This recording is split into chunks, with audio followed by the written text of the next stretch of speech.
Assalamualaikum warahmatullahi wabarakatuh. Bagaimana kabar teman-teman hari ini?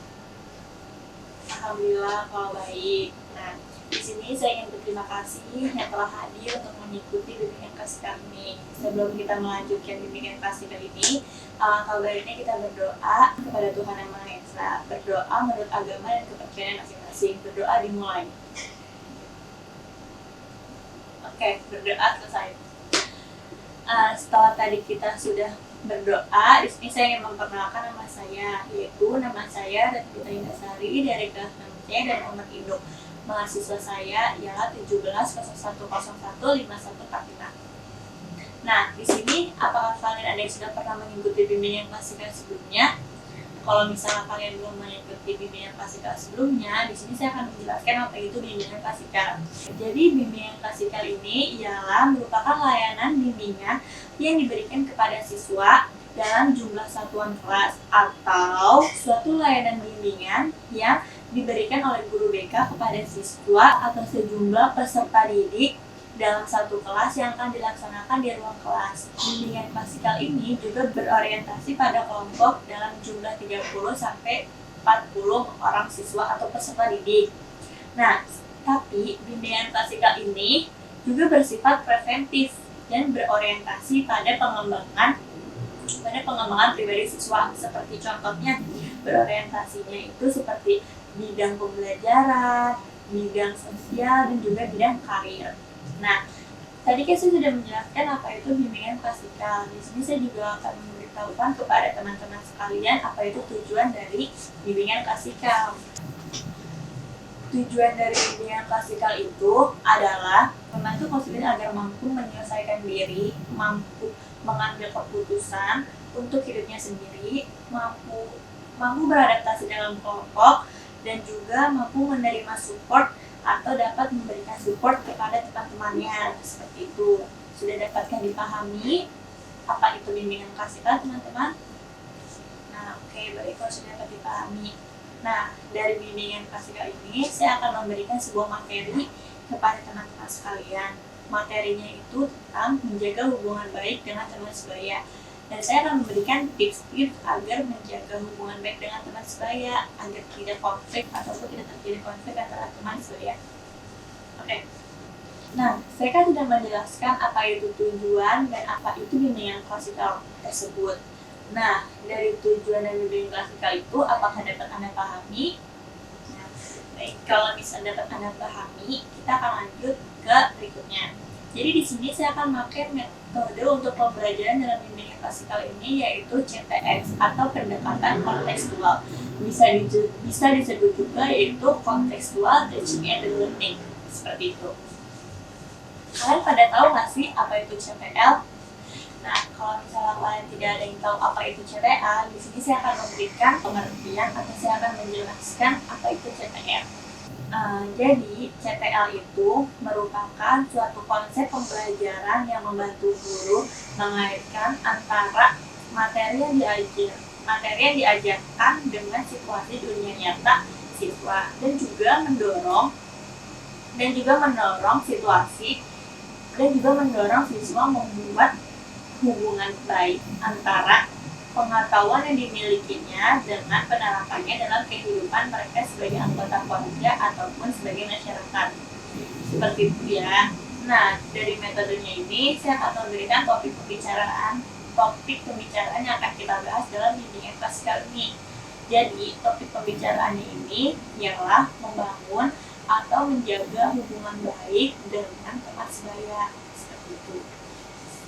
Nah, kalian kan sering nih bersosialisasi sebagai manusia, kita tidak bisa hidup sendiri. Sebagai manusia itu kita harus sering bersosialisasi.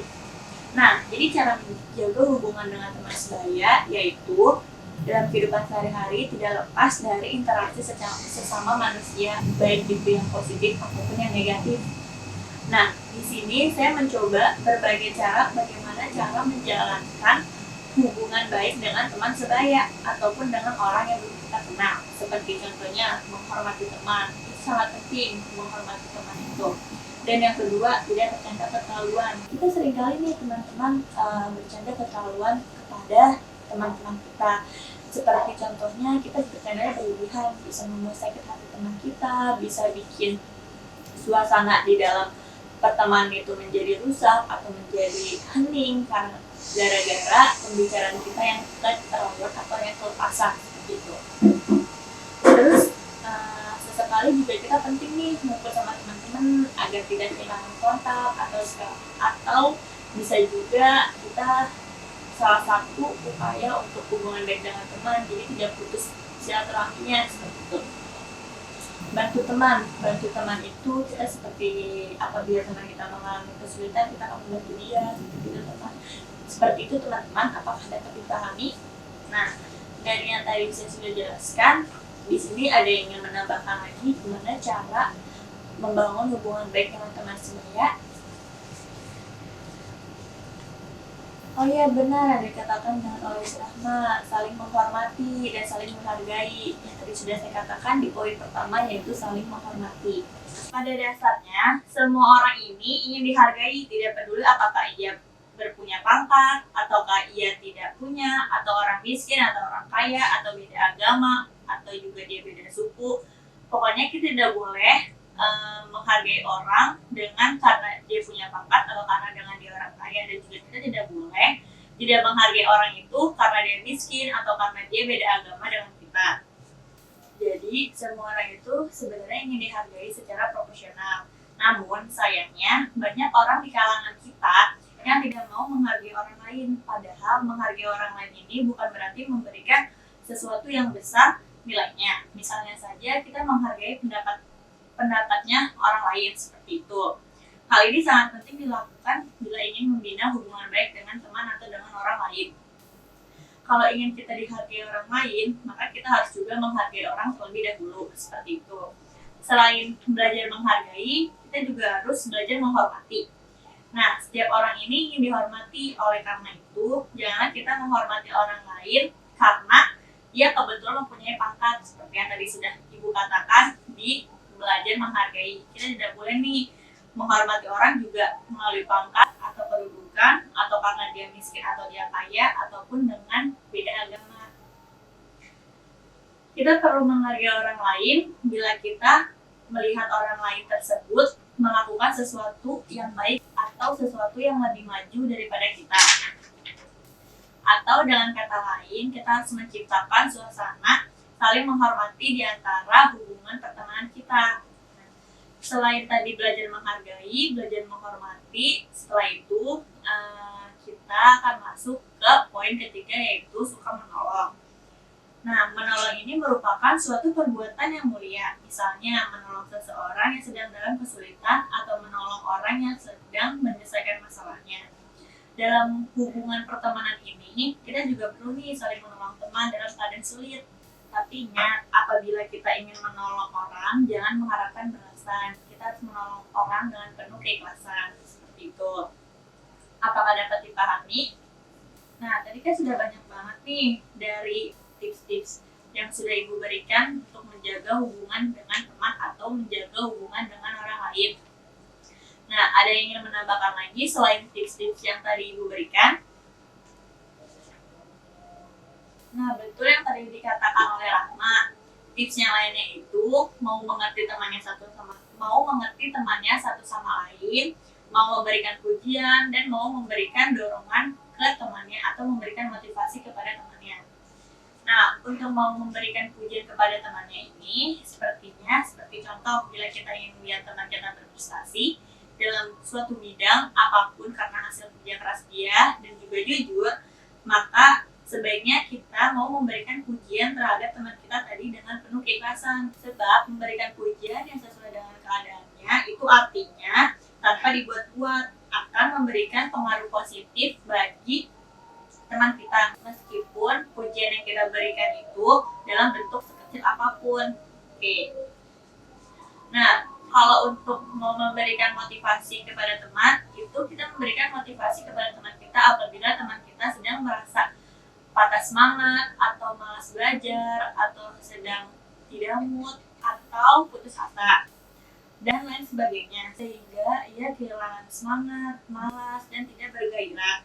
Bila kita mempunyai teman yang mengalami demikian, maka kita sebagai teman ya bila tentunya akan memberikan dia motivasi atau dorongan kepada teman kita, sehingga teman kita akan menjadi tumbuh kembali rasa percaya dia. Oleh karena itu, dalam membina hubungan baik dengan teman, sebaiknya kita harus berpandai-pandai memberikan motivasi, khususnya terhadap teman yang sedang mengalami suatu masalah. Nah, tadi kan sudah tips-tips memberikan hubungan baik dengan teman atau menjaga hubungan baik dengan teman sebaya. Nah, di sini Ibu akan memberikan manfaat dari menjaga hubungan baik dengan teman atau menjaga hubungan baik dengan orang lain. Seperti contohnya, jika kita kesulitan dalam segala hal, seperti kita kesulitan dalam mengerjakan tugas atau kesulitan dalam keadaan yang lain seperti berbocor atau apa, kita akan bisa menghubungi teman kita seperti itu. Nah, terus yang kedua, jika kita ingin berbisnis, kita akan mengajak teman kita. Jadi kita memulai bisnis dengan teman kita itu dari nol. Jadi kita bareng-bareng tuh sama teman-teman kita. Yang ketiga, jika kita ingin mengeluarkan isi pikiran kita atau isi hati kita sebagai penampung isi curhatan kita, seperti kita sedang galau atau kita sedang mempunyai masalah dengan orang lain atau dengan teman dekat atau dengan keluarga ataupun dengan sekitaran kita bisa mencurahkan atau bisa bercerita kepada teman kita apa keluh kesah kita yang sedang kita rasakan seperti itu. Nah, selain itu, selain yang tadi sudah Ibu jelaskan, di sini juga manfaatnya itu kepercayaan. Dalam kepercayaan itu, hubungan jangka panjang didasarkan dalam hubungan pertemanan atau dalam menjaga hubungan pertemanan. Nah, dalam hubungan pertemanan itu sangat penting didasarkan dengan kepercayaan. Ketika kita mempercayai orang, maka kita akan lebih rileks, nyaman, dan bersedia untuk menjadi diri sendiri tanpa berpura-pura atau mencoba untuk menjadi fasad seseorang yang kita tidak tahu seperti itu.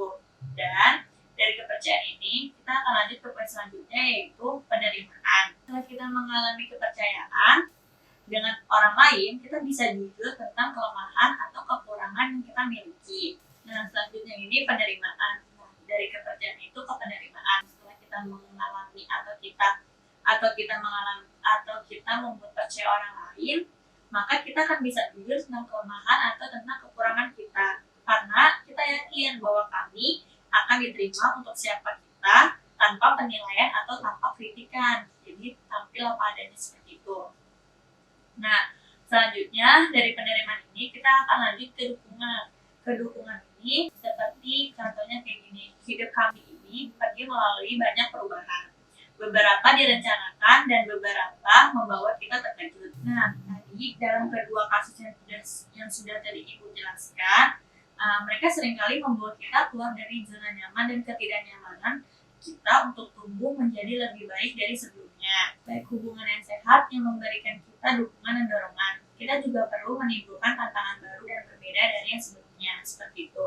Terus selanjutnya, yang poin ke-7, Dare and Keep, yaitu setelah seseorang yang akan mendengarkan judgmental, bila Anda merasa sedang down atau frustasi dan ingin melampiaskan, memberikan Anda kebebasan untuk mendapatkan sesuatu dari dada tanpa merasa seperti Anda harus mengawasi setiap kata yang ingin Anda ucapkan atau yang Anda ingin katakan, seperti itu. Dan selanjutnya itu memahami. Bila seseorang tahu Anda cukup baik untuk memahami di mana Anda atau datang dari dan langsung tahu konteks di mana Anda berbicara, akan lebih mudah untuk membuka topik pembicaraan. Nah, tadi kan udah ada kepercayaan, terus udah ada penerimaan, dukungan, terus Dare and Keep, dan terus selanjutnya kita akan lanjut ke stres berkurang. Stres berkurang itu seperti contohnya kita berbagi hidup dengan teman kerja kita atau dengan teman rekan kerja kita yang kalian percaya, yang menerima, memahami, dan mendukung Anda. Itu akan mengurangi stres Anda. Stres berkurang itu seperti contohnya berbagi hidup dengan teman Anda atau dengan rekan kerja Anda yang Anda percayai, yang menerima, memahami, dan mendukung Anda. Seperti itu akan mengurangi stres karena Anda telah bersahabatan dan telah dan telah dan telah persahabatan, dan karenanya kurang potensial untuk memahami konflik interpersonal. Hubungan yang baik membawa yang terbaik dari tim kerja dan keluarga dengan mengurangi kecemasan yang menyebabkan stres berlebihan. Dan juga hubungan yang baik menumbuhkan rasa kesejahteraan dan mengurangi rasa kecemasan dalam emosional. Seperti itu. Dari kepercayaan, penerimaan, jar and kit, memahami, terus kurang, dan kita akan memasuki poin yang terakhir, yaitu poin yang terakhir itu ialah kebahagiaan dan kepuasan. Seperti ini, memiliki hubungan yang baik berarti bahwa Anda saling seperti satu sama lain, berarti membutuhkan satu sama lain. Nah, kebahagiaan dan kepuasannya itu seperti contohnya kita memiliki hubungan yang baik, itu akan memiliki hubungan yang baik dengan teman kita, itu sama aja kita kayak membutuhkan satu sama lain. Seperti contohnya kita berada di sekitaran teman kita, atau seperti teman yang kalian sukai, itu akan menciptakan situasi yang harmonis, mendukung, baik, bahagia, dan juga kalian bisa memiliki rasa keseluruhan kepuasan dalam hidup Anda, baik di tempat kalian bermain, di tempat sekolah, di rumah, ataupun di komunitas Anda, seperti itu. Nah, jadi kita kan udah ngebahas nih tentang manfaat dari menjaga hubungan baik dengan teman itu seperti apa, terus juga tips-tips menjaga hubungan baik dengan teman itu seperti apa. Sudah kita jelaskan apa itu tips-tips dan apa itu cara membangun hubungan baik dengan teman sebaya Anda. Kita dapat simpulkan nih dari yang tadi sudah kita bahas. Jadi kita dapat menyimpulkan bahwa apabila kita ingin menjaga hubungan baik dengan teman sebaya kita, maka kita harus saling menghormati, saling menghargai, saling membantu satu sama lain, saling berbagi pujian atau saling mendorong satu sama lain, mengasih motivasi satu sama lain, memberikan dukungan, dan yang sudah tadi Ibu bahas seperti yang tadi itu. Nah, menurut Ibu cukup sampai di sini saja. Ibu menjelaskan pembahasan topik menjaga hubungan baik dengan teman karena waktu pun sudah habis dan bahkan pun sudah lewat. Jadi tadi kesimpulannya sudah Ibu jelaskan. Semoga teman-teman sekalian dapat memahami yang sudah Ibu jelaskan tadi dan menjadikan ini sebagai pengetahuan serta wawasan bagi kita semua. Saya berharap diskusi seperti ini akan berlanjut untuk bimbingan klasikal selanjutnya atau seterusnya seperti itu. Dan akhirnya Ibu memohon maaf apabila ada perkataan Ibu yang kurang enak, dan terima kasih atas waktu yang telah diberikan. Semoga bermanfaat. Assalamualaikum warahmatullahi wabarakatuh.